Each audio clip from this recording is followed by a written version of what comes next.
The HOA president's pudgy finger jabbed at my propane tank like she was accusing it of murder, and I knew right then that my peaceful Montana life was about to become a bureaucratic nightmare. I had moved to Whitefish, Montana, 6 months earlier, buying a modest 3-bedroom house on the edge of a new development called Glacier View Estates. The place was perfect for what I needed after my divorce: quiet, beautiful mountain views, and far enough from the city to forget about the chaos of corporate life in Seattle. My name is James Ellis, and at 42, I thought I had finally found some peace. I should have known better. The woman standing in my driveway that Tuesday morning was Carol Norton, the HOA president. She was maybe 50 years old, with that specific haircut that seemed engineered in a laboratory to maximize annoyance. You know the one. Blonde highlights, aggressively layered, defying both gravity and common sense. She wore a powder blue tracksuit that had never seen a gym and carried a leather-bound planner like it was the Constitution itself.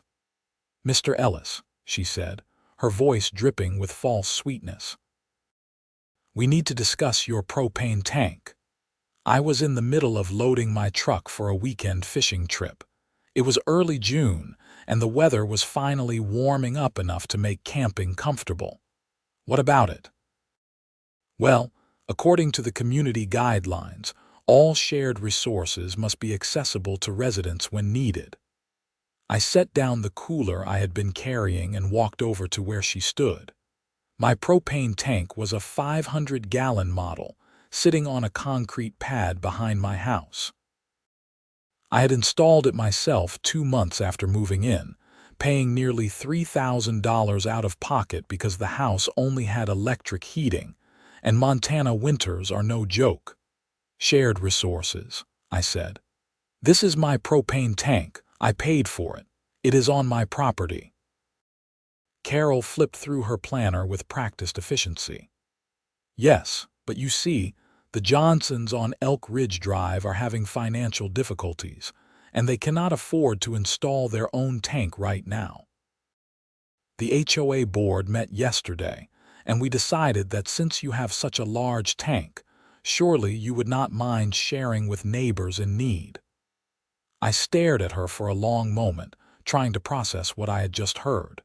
"You want me to give them free propane?" "Not free necessarily.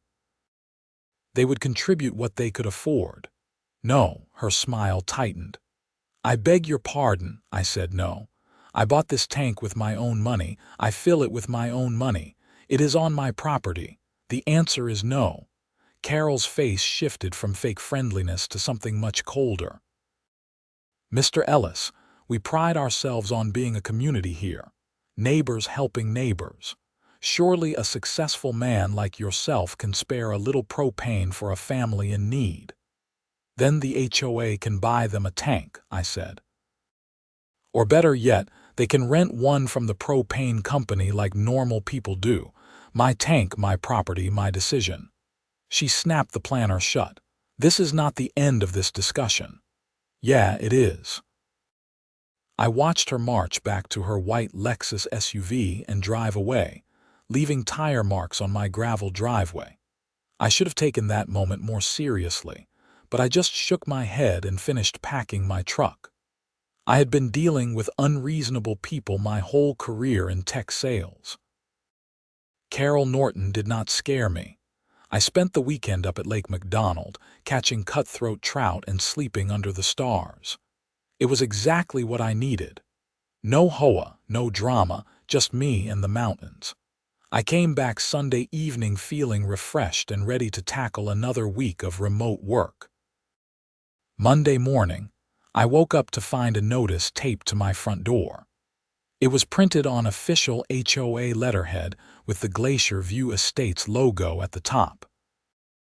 The letter informed me that I was in violation of Section 12, Paragraph 4 of the community bylaws regarding resource sharing and community cooperation. I was given 7 days to rectify the situation or face a fine of $100 per day. I read the letter 3 times, then pulled out my own copy of the HOA bylaws. I had read them before buying the house, specifically because I did not want any surprises. Section 12, paragraph 4 existed all right, but it referred to things like community pools, clubhouses, and shared green spaces. It said nothing about personal property like propane tanks. This was creative interpretation at its finest. I called the number listed on the letter. Carol answered on the third ring. Glacier View Estates, HOA, Carol Norton speaking. Carol, this is James Ellis. I just got your letter. Oh, good. So you will be cooperating? No. I am calling to tell you that Section 12, Paragraph 4 does not apply to personal property. It is about community amenities. The HOA board has determined that in this case, your propane tank qualifies as a community resource. Based on what legal precedent? Based on the fact that we said so, Mr. Ellis. Now, the Johnsons need access to propane and you have it. We can do this the easy way or the hard way. There is not going to be a way at all. You cannot just decide my property is communal property. That is not how property rights work. 7 days, Mr. Ellis. Have a blessed day. She hung up. I sat there holding my phone, genuinely amazed at the audacity. I had heard horror stories about HOAs before, but I had always figured they were exaggerated. My previous house in Seattle had an HOA, but they had mostly just handled landscaping and organized an annual block party. This was something else entirely. I decided to take a proactive approach. That afternoon, I drove into Whitefish and met with a local attorney named Patricia Hughes. Her office was above a coffee shop on Central Avenue, and her walls were covered with certificates and photos of her shaking hands with Montana politicians. So let me get this straight, she said after I explained the situation. The HOA wants you to share your personal propane tank with another resident. That's right. And this tank is on your property, purchased with your own funds, correct? She leaned back in her chair and laughed. They do not have a leg to stand on. Personal property is personal property. HOAs have authority over common areas and can enforce reasonable rules about aesthetics and noise, but they cannot commandeer your belongings. That's what I thought. However, she continued, they can make your life difficult. HOAs can levy fines, put liens on properties, and generally be a pain. I would recommend writing them a formal letter explaining that you will not comply and why. Cite property law. Make it clear you know your rights. Sometimes that is enough to make them back off. And if it doesn't, then you fight them and you will win, but it will cost you time and money. I paid her for the consultation and drove home feeling more confident. That evening, I drafted a letter using the points Patricia had outlined. I cited Montana property law, explained that Section 12, Paragraph 4 did not apply, and stated firmly that I would not be sharing my propane tank. I printed it, signed it, and dropped it off at Carol's house the next morning. Her husband answered the door, a tired-looking man in his 50s with thinning hair and the expression of someone who had given up fighting years ago. "Is Carol here?" I asked. "She is at her Pilates class. Can I help you? Just give her this, please." He took the envelope and nodded. I noticed he did not ask what it was about, which made me think Carol's HOA shenanigans were a regular feature of their household. 2 days later, I got another letter. This one informed me that I was now in violation and that fines would begin accumulating as of tomorrow. Additionally, the letter stated that the HOA would be conducting an inspection of my property to assess whether there were any other violations that needed addressing. I called Patricia again. They are not backing down. Then we file a cease and desist. I can have it ready by tomorrow. It will cost you about $500. Do it. The cease and desist was delivered to Carol on Friday. I know this because I was working in my home office when I heard a car screech to a halt outside. I looked out the window to see Carol's Lexus in my driveway. She marched up to my door and pounded on it like she was the police serving a warrant. I opened it and leaned against the door frame. "Can I help you?" You lawyered up. "Seriously? You tried to steal my property. Seriously?" "This is about being a good neighbor, James." The Johnsons are struggling. Their youngest has medical issues and they are barely keeping their heads above water. All we are asking is that you show a little compassion. Then the HOA should help them, or the community can take up a collection. But you do not get to tell me I have to give away my stuff. It is propane, not a kidney. It is my propane. If they need help, I am happy to donate some money to a fund or whatever, but I am not giving open access to my tank. Do you understand what could happen? What if they take more than they should? What if there is a leak because they did not close the valve properly? What if I run out in the middle of winter because I could not monitor usage? You are being selfish. No, I am being reasonable. You are being a bully. She jabbed her finger at me. This community has standards. We take care of each other. If you cannot accept that, maybe you do not belong here. I will take my chances. She stormed off and I closed the door. My hands were shaking slightly. I did not like confrontation, never had. But I was not about to let someone steamroll me just because they had a title and a planner. The next week was quiet. I figured the cease and desist had worked. The fines stopped, and I did not hear anything from the HOA. I started to relax, thinking maybe Carol had finally realized she had overstepped. I should have known better. The following Monday, I came home from a supply run to find someone had cut the lock off my propane tank access panel. The valve itself was undamaged, but someone had definitely been tampering with it. There were muddy footprints on the concrete pad, and the panel door was hanging open. I immediately took photos and called the sheriff's office. A deputy named Mike Crawford came out an hour later. He was in his 30s, professional, and took the whole thing seriously. "Any idea who did this?" he asked while examining the cut lock. "I have a pretty good idea, yeah. The HOA president has been demanding I share this tank with another resident. I refused. We have been going back and forth for a couple of weeks now. You got documentation of that." I showed him the letters, the cease and desist, and the emails. He took notes and photos. "I will write this up as vandalism and attempted theft. Might not go anywhere, but at least it will be on record." "Thanks. In the meantime, I would get a better lock, maybe even a camera. Already planning on it."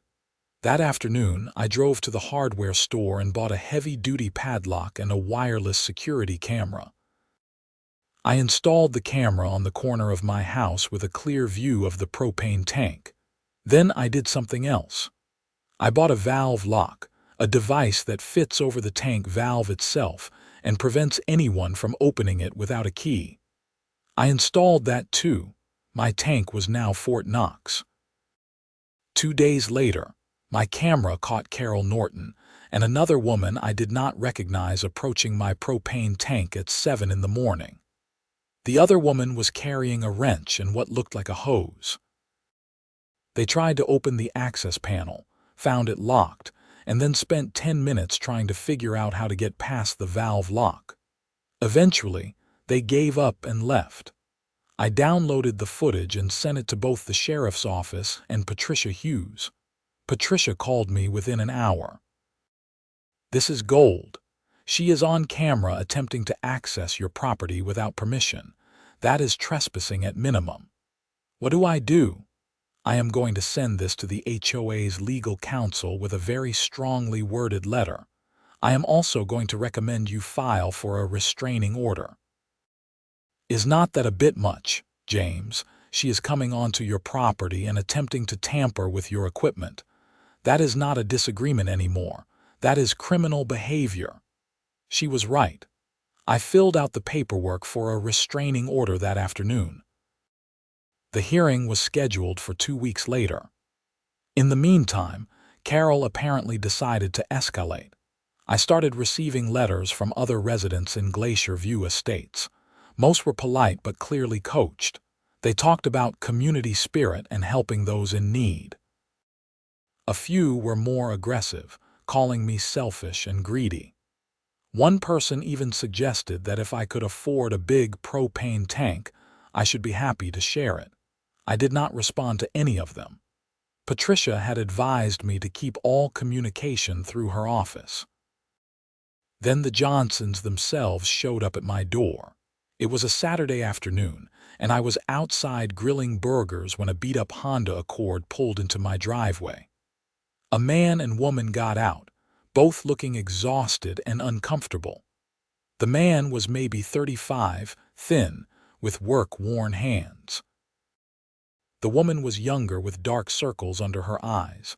"Are you James Ellis?" the man asked. "I am." "I am Tom Johnson. This is my wife, Andrea. We are the ones who need propane." I set down my grilling tongs. "Okay." Tom looked at his shoes. "Look, we did not ask Carol to do any of this. She came to us, said she could help. We told her we did not want to cause problems, but she insisted. Now we are hearing you have got lawyers involved and restraining orders, and we just wanted to say we are sorry. We will figure something else out." Andrea was crying quietly. We did not want any of this. I felt my anger deflate. These people were not the enemy, they were just caught in the middle of Carol's power trip. "How much propane do you need?" I asked. Tom looked surprised. "What? How much do you need? For what?" "We have got a propane stove and a hot water heater. We have been using electric space heaters for warmth, but our bills are killing us. We thought maybe we could get a small tank, but they are expensive to install, and we just found out our son needs surgery next month. So money is." He trailed off. Andrea wiped her eyes. I made a decision. "Okay, here is what we are going to do. I am going to call the propane company and set up a rental tank for you. A small one, maybe 100 gallons. I will pay the installation fee. You pay the company directly for the propane you use. That way there are no issues with my tank, no access problems, nothing Carol can use against either of us." They both stared at me. "You would do that?" Andrea asked. "I do not have a problem helping people. I have a problem with being told I have to. There is a difference." Tom's eyes were watering now. "Man, that is. I do not know what to say." "Say you will deal with the propane company directly and leave me out of it. Also, maybe tell Carol Norton to back off." "We will." "God, thank you." They left, and I called the propane company that afternoon. I spoke to the manager, explained the situation in vague terms, and arranged for a 100-gallon tank to be installed at the Johnsons' house. The installation fee was $400. I paid it with my credit card and asked them not to mention my involvement. The tank was installed 3 days later. I thought that would be the end of it. The Johnsons had their propane. Carol had no more excuse to harass me, and I could go back to living my life. But Carol Norton was not someone who let things go easily. The restraining order hearing happened on a Tuesday morning at the Flathead County Courthouse in Kalispell. I drove the 15 miles from Whitefish wearing slacks and a button-down shirt, feeling like I was back in my corporate days. Patricia met me outside the courtroom. "Carol and her lawyer are already here. She is claiming this is harassment, that you are the one being unreasonable." Of course she is. The judge was a woman in her 60s named Ruth Keller. She listened to Patricia present our case, showing the camera footage of Carol attempting to access my propane tank, the letters, the cease and desist, everything. Carol's lawyer, a nervous young guy who looked fresh out of law school, argued that Carol was simply trying to facilitate community cooperation and that I had overreacted. Judge Keller watched the camera footage twice. Then she looked at Carol. "Mrs. Norton, This video shows you attempting to access someone else's property without permission. Can you explain that?" Carol sat up straight. "Your Honor, I was simply checking to see if there was a safety issue. Propane tanks need to be inspected regularly, and as HOA president, I have a responsibility to ensure all properties meet safety standards. And the person with the wrench, she is a certified propane technician. Did Mr. Ellis request an inspection?" "No, but as I said, safety is paramount. Mrs. Norton, you do not have the authority to conduct inspections of personal property without the owner's consent or a valid safety complaint filed with the appropriate county department. This looks less like a safety inspection and more like an attempt to access something you were explicitly told you could not access." Carol's face turned red. "Your Honor, this is about a man who refuses to help his neighbors. This is about property rights," the judge said. "Mr. Ellis is not obligated to share his personal property with anyone. The fact that you believed you had the authority to override his refusal is concerning." She granted the restraining order. Carol had to stay at least 100 yards from my property and could not contact me directly. Her lawyer looked relieved it was not worse. Carol looked like she wanted to flip the table. As we left the courthouse, Patricia grinned at me. "That went well. Think she will back off now? I think she does not have much choice." I wanted to believe her, but I had learned enough about Carol Norton to know she did not back down easily. I got home around noon and found an official notice on my door. This one was not from the HOA. It was from the Flathead County Code Enforcement Office, stating that a complaint had been filed about my propane tank installation and that an inspector would be coming out within 5 business days. I called Patricia again. She sighed when I told her. She filed a complaint with the county. It is a common tactic. Even if the complaint is baseless, you have to deal with the inspection. My installation is up to code. I had a licensed contractor do it. Then you will be fine. Just gather your permits and documentation. The inspector came out that Friday. His name was Robert Chen, and he was thorough but fair. He checked the installation, the distance from the house, the grounding, everything. I showed him all my permits and the contractor's certification. "Everything looks good," he said, signing off on his tablet. "Who filed the complaint?" "HOA president," he nodded knowingly. "Yeah, we get a lot of those. 90% of them are nonsense. You are all set, Mr. Ellis." "Thanks." He paused at his truck. "Between you and me, make sure you document everything. HOA disputes can get ugly and you want a paper trail." I am learning that. June turned into July. The restraining order seemed to be working. Carol kept her distance, and I did not receive any more HOA letters. I started to relax again, spending my evenings fishing in the nearby streams and my weekends hiking in Glacier National Park. Then I got a call from Tom Johnson. "James, I think you should know something." "What's up?" Carol came by our house yesterday. She was asking all kinds of questions about our new propane tank. We told her you helped us out, figured she would leave you alone then. But she got really quiet and then left. "Andrea thinks she is planning something." "Planning what?" "I do not know, man, but she looked really mad. Just thought you should know. Thanks for the heads up." I increased the sensitivity on my security camera and added a second one pointing at my driveway. If Carol wanted to try something, I would catch it. A week later, I got a letter from the Glacier View Estates HOA board. Not from Carol directly, but from the board. It informed me that a special assessment was being levied on all properties to fund community infrastructure improvements. My share was $5,000, due within 30 days. I called every other member of the HOA board I could reach. Out of 7 members, I managed to talk to 4. 3 of them had no idea what I was talking about. The 4th, A retired teacher named Margaret Wilson was furious. "Carol called a special board meeting without telling most of us," she said. "She, Linda Hayes, and Frank Morrison voted on this assessment. The rest of us were not even notified." "That is not legal. What are the infrastructure improvements supposed to be?"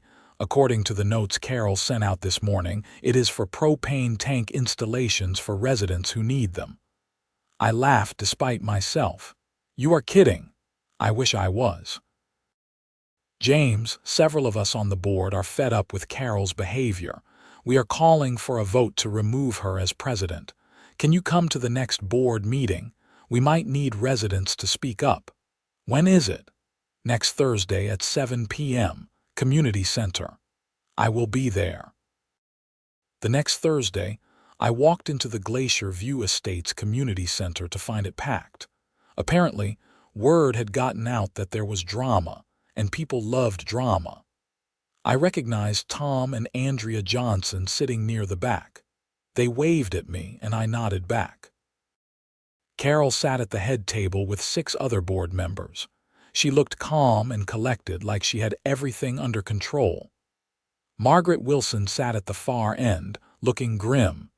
The meeting started with routine business: landscaping contracts, pool maintenance schedules, the usual stuff. Then Margaret raised her hand. "I would like to call for a vote of no confidence in our current president, Carol Norton." The room went silent. Carol's smile tightened. "On what grounds?" "On the grounds that you have abused your position, harassed residents, violated proper meeting procedures, and have generally acted in ways that do not represent the best interests of this community." "That is ridiculous." "Is it? You harassed Mr. Ellis over his personal property. You called special meetings without notifying the full board. You attempted to access his property without permission, which resulted in a restraining order. You filed false code enforcement complaints, and you tried to levy a special assessment without proper board approval." Other board members were nodding. Carol looked around and seemed to realize she did not have the support she thought she did. "I was trying to help the Johnsons," she said, her voice rising. "Nobody else was willing to step up. Sometimes leadership means making hard decisions." "Leadership does not mean breaking the law," Margaret said. "All in favor of removing Carol Norton as HOA president." 5 hands went up. Carol, Linda, and Frank abstained. It was done. Carol stood up, her face bright red. "You are all making a huge mistake. This community needs strong leadership, not weak people who care more about individual rights than the common good." "Actually, caring about individual rights is exactly what we should be doing," Margaret said. "Please surrender the HOA records and accounts information by Monday." Carol grabbed her planner and purse and stormed out. Linda and Frank followed her like loyal henchmen. The room erupted in conversation. Margaret banged a gavel. "Okay, we need to elect a new president. Nominations." Someone nominated Margaret. Someone else seconded. She was elected unanimously. After the meeting, Margaret approached me. "I am sorry you had to go through all that. Not your fault. I appreciate you standing up. Carol has been a problem for a while, but this situation with you was the last straw." A lot of residents were uncomfortable with how she was handling things but felt intimidated. You fighting back gave them courage. "I am just glad it is over." "So am I. And just so you know, that special assessment is void. You do not owe anything." I drove home that night feeling like a weight had been lifted. Carol was out, the HOA was under new management, and I could finally just live my life. But Carol Norton was not done yet. 2 weeks later, I was woken up at 2 a.m. by a loud alarm. I stumbled out of bed and realized it was my security system. I pulled up the camera feed on my phone and saw someone at my propane tank. 2 people, actually, both wearing dark clothes and hoodies. I called 911 first, then ran outside with a flashlight and my phone recording. "Hey!" I shouted. "Get away from there!" They both jumped. One of them ran immediately, disappearing into the darkness. The other one tripped over the concrete pad and went down hard. I ran over and shined my flashlight on them. It was Carol Norton. She was tangled in her own hoodie, cursing and trying to get up. In her hand was a wrench. Next to her on the ground was a hacksaw. "Are you kidding me?" I said. "Get that light out of my face. You are on my property in the middle of the night with tools. What were you planning to do, Carol?" "I was just checking for leaks with a hacksaw." At 2 a.m., she finally got to her feet. Her knee was bleeding and she looked panicked. "You ruined everything. You got me kicked out. You turned everyone against me. You ruined my reputation. You did that to yourself." Sheriff's deputies arrived about 5 minutes later. Deputy Crawford was one of them, and he looked genuinely surprised to see Carol. "Mrs. Norton, what are you doing here?" "She is trespassing," I said. "I've got video of her and someone else approaching my propane tank with tools. I think they were going to damage it." "That is not true. We will sort this out downtown," Deputy Crawford said. "Mrs. Norton, you are under arrest for trespassing. Possibly attempted vandalism too, depending on what the DA says." They read her rights and put her in the back of the patrol car. She was crying and yelling about how unfair it all was. The other deputy took my statement and copies of the video footage. "Any idea who the other person was?" he asked. "No, but I would guess either Linda Hayes or Frank Morrison. They are Carol's friends on the HOA board. We're on the board. We will follow up."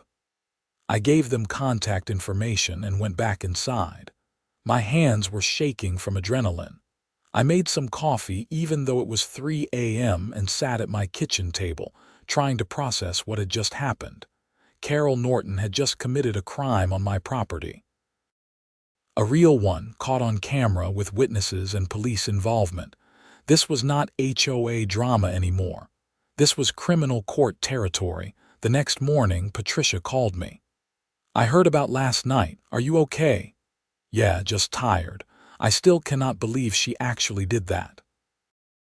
Desperation makes people do stupid things. She probably figured if she could damage your tank or make it look like it was dangerous, she could vindicate herself somehow. Show everyone she had been right all along. That is insane. Agreed. The good news is the DA is taking this seriously. Breaking and entering, attempted vandalism, possibly attempted arson depending on what they can prove about her intent. She is looking at real charges. I just want it to be over. It will be soon. In the meantime, I would keep those cameras running. The story made the local paper. Small town Montana. Not a lot of major crime. So, former HOA president arrested for trespassing was front page news. The article was fair but damning, laying out the whole timeline from the initial propane demand to the midnight arrest. People in Glacier View Estates started treating me like some kind of hero. Neighbors I had barely spoken to before came by to introduce themselves and express support. Tom and Andrea Johnson brought me a homemade pie. Margaret Wilson sent a fruit basket. It was nice, but also kind of embarrassing. I had just wanted to grill in peace and keep my propane tank. The legal process took months. Carol was formally charged with criminal trespass and attempted vandalism. Her lawyer tried to argue that she had been trying to prevent a safety hazard, but the video footage was pretty damning. You could hear her and the other person, who turned out to be Linda Hayes, discussing how to make the tank unusable. Linda took a plea deal and got probation. Carol, stubborn to the end, refused to plead and went to trial. I had to testify. It was the first time I had been in a courtroom for anything other than a hearing, and it was nerve-wracking. The prosecutor walked me through the whole timeline. I showed the videos, explained the HOA conflict, and described what I had seen that night. Carol's lawyer tried to paint me as uncooperative and selfish, suggesting that none of this would have happened if I had just shared my propane in the first place. The prosecutor objected, and the judge sustained it, but the implication was out there. The jury deliberated for less than 3 hours. Guilty on both counts. Carol was sentenced to 6 months in county jail, suspended to probation, a $1,000 fine, and mandatory community service. She also had to pay restitution for my legal fees and security system upgrades. Outside the courthouse, she walked right past me without making eye contact. She looked older than she had 6 months earlier, defeated. I did not feel good about it. I did not feel victorious. I just felt tired. Life in Glacier View Estates slowly returned to normal. Margaret proved to be an excellent HOA president, focused on actual community issues like road maintenance and snow removal instead of power trips. The new board voted to remove the vague resource-sharing language from the bylaws to prevent future misinterpretation. Tom and Andrea's son had his surgery and recovered well. They invited me over for dinner one evening and we became friends. Their kids were great, and it felt good to have people to talk to. I never saw Carol Norton again. I heard through the neighborhood grapevine that she and her husband sold their house and moved to Billings to be closer to their daughter. I hope she found some peace there, though I doubted it. Some people are just wired for conflict. My propane tank continued to function perfectly. I filled it in October before the winter hit and slept soundly knowing nobody was going to mess with it. The valve lock stayed on, more out of principle than necessity at that point. One cold December evening, I was sitting by my fireplace with a glass of whiskey when someone knocked on my door. I opened it to find a young couple, maybe late 20s, standing there with nervous smiles. "Hi, are you James Ellis?" the woman asked. "I am.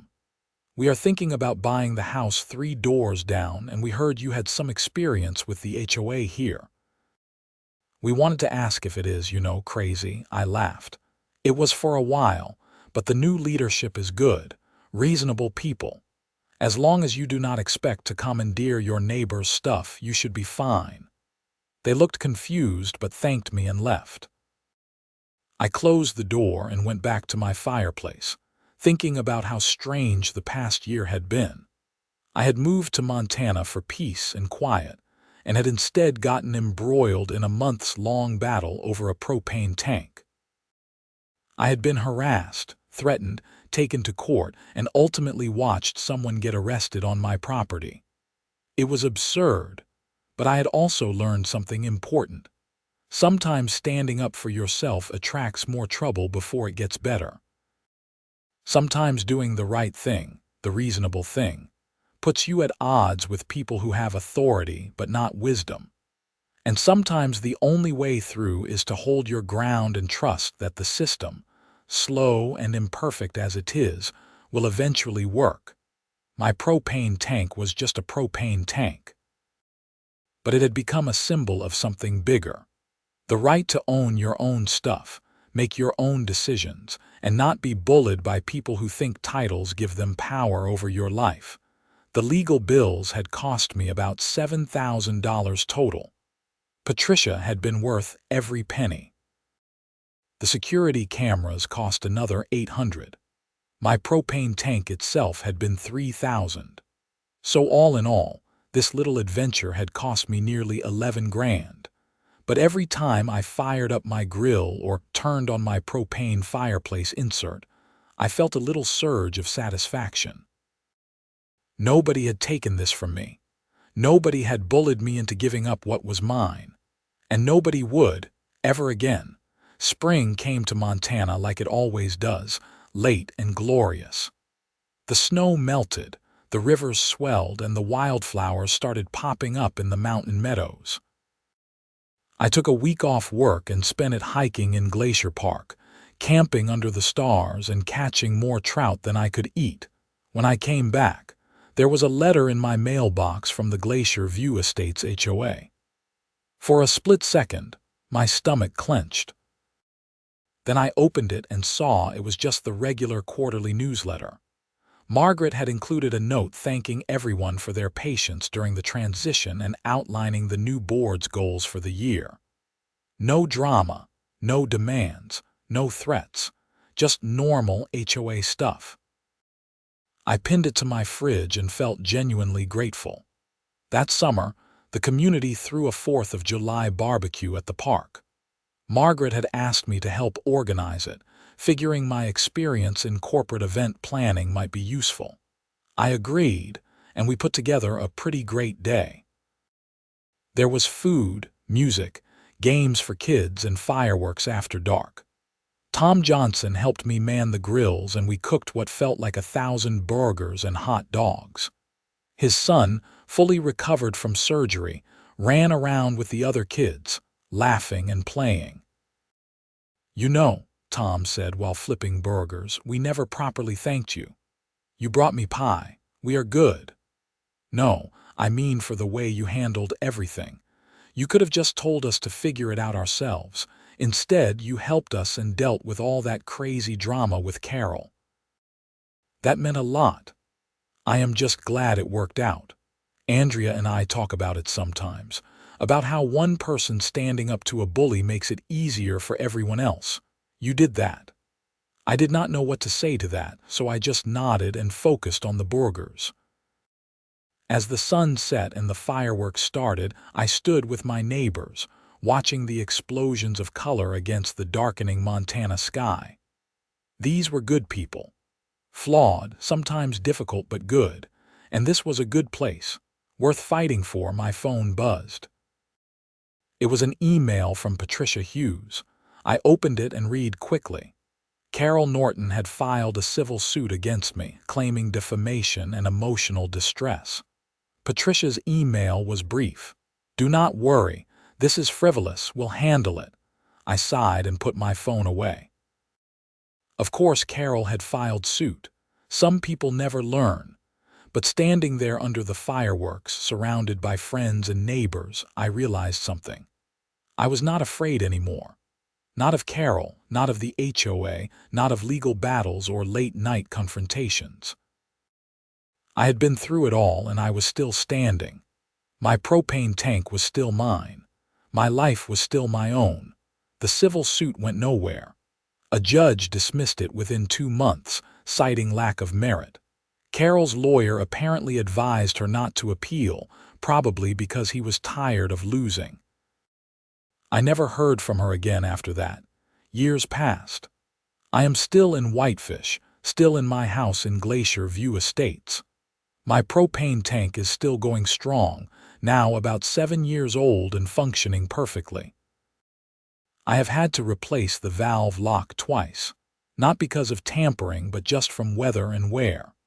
Margaret Wilson served as HOA president for 3 years before stepping down to travel with her husband. The new president is a software engineer named David Park, and he runs things with the same calm competence. The HOA is boring now in the best possible way. They handle trash pickup and road maintenance and the occasional dispute about fence height. Normal stuff. Tom and Andrea are still my neighbors and good friends. Their kids are teenagers now, somehow. Time moves fast. We get together for dinner once a month, and Tom and I still go fishing a few times a year. Sometimes new residents move in and hear the story about the great propane tank battle of 2024. It has taken on an almost mythical quality, with details getting exaggerated in each retelling. I have heard versions where Carol tried to blow up my house, where I fired a gun in the air to scare her off, where the police chase involved helicopters. None of it is true, but I do not bother correcting people. Let them have their stories. The truth is simpler and maybe more important. Someone tried to take something that was not theirs. I said no. They pushed. I pushed back. The system worked slowly and imperfectly, but it worked. My propane tank sits behind my house, locked and secure, doing exactly what it is supposed to do. It keeps me warm in winter and lets me grill in summer. It is mine. And that simple fact, that basic property right, is worth defending. I am sitting on my back deck right now, actually, writing this all down because someone online asked for the full story. It is a beautiful evening in September, that perfect Montana weather when summer is fading but winter has not quite arrived. The mountains are turning gold and orange. A deer is grazing at the edge of my property line. My grill is heating up, propane-powered of course. I am going to cook a steak and crack open a local beer and watch the sunset. Tomorrow I might drive up to Lake McDonald and do some fishing. Or maybe I will just put her around the house, fixing the little things that always need fixing. Either way, I will do it on my own terms with my own resources, without anyone telling me I have to share what is mine. That is freedom. That is peace. And that is exactly what I moved to Montana to find. The propane tank sits there, gleaming in the evening light, a monument to a battle I never wanted to fight but am glad I won. Sometimes I walk past it and just pat the side, a little gesture of appreciation. It is just metal and gas, I know. But it is also a reminder that standing your ground matters, that property rights matter, and that nobody, not even an HOA president with a bad haircut and a power complex, can take what is yours. That is my story. A man, a propane tank, and an HOA that learned the hard way about the limits of their authority. It cost me time, money, and peace of mind. But I would do it again in a heartbeat because some principles are worth the trouble. The steak is ready. The beer is cold. The mountains are beautiful. Life is good. And my propane tank is still locked up tight, exactly where it belongs.